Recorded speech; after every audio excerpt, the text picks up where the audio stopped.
আসসালামু আলাইকুম রহমতুল্লাহ। আজকে আমরা এমন কিছু বিষয় নিয়ে আলোচনা করব যা অনেকে বিশ্বাস করেন কিন্তু সঠিকভাবে জানেন না। বদনজর কি, এর বিষয়ে ইসলাম কি বলে এবং কোরআন সুন্নাহ অনুযায়ী এর থেকে আল্লাহর কাছে আশ্রয় চাইতে হয়, এই বিষয়ে আজকে আলোচনা করব। দেরি না করে চলুন আল্লাহর নামে শুরু করি। বিসমিল্লাহির রহমানির রহিম।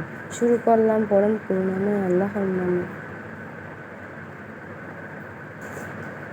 প্রিয় দর্শক, অনেকেই প্রশ্ন করেন, বদনজর কি সত্যি আছে? উত্তর হ্যাঁ।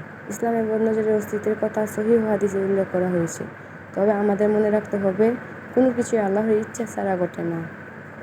বদনজরও আল্লাহর নির্ধারিত তাকদীরের বাইরের কিছু না। মানুষ যখন অন্যের সৌন্দর্য, সম্পদ, সন্তান, সুখ ও সফলতা দেখে ঈর্ষান্বিত হয়, তখন সেই ঈর্ষাপূর্ণ দৃষ্টি আল্লাহ তাআলার ইচ্ছার ক্ষতির কারণ হতে পারে।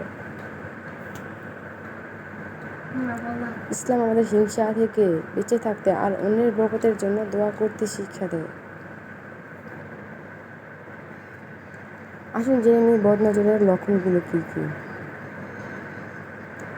1. হঠাৎ কোনো কারণ ছাড়াই মন খারাপ বা অস্থির লাগা। 2. হঠাৎ ইবাদতে অনীহা বা অলসতা অনুভব করা। 3. বারবার অসুস্থতা বোধ করা কিন্তু স্পষ্ট কোনো কারণ না পাওয়া। 4. হঠাৎ কোনো কাজকর্মে বাধা বা ক্ষতি হওয়া। 5. অকারণে মাথা ব্যথা বা শরীর ভারী লাগা।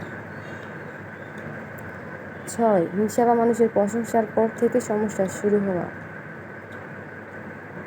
এসব লক্ষণ দেখা দিলে আমাদের করণীয়: 1. সকাল সন্ধ্যা জিকির করা। 2. 3 কুল পরে সকাল সন্ধ্যা সারা শরীরে ফু দেওয়া। 3. আল্লাহর কাছে দোয়া করা আর ভরসা রাখা। প্রিয় ভাই বোনেরা, ভালো লাগলে একটা লাইক, কমেন্ট আর শেয়ার করে দিবেন। আর হাদিসের বিষয়ে জানতে চাইলে চ্যানেলটা সাবস্ক্রাইব করে দিবেন।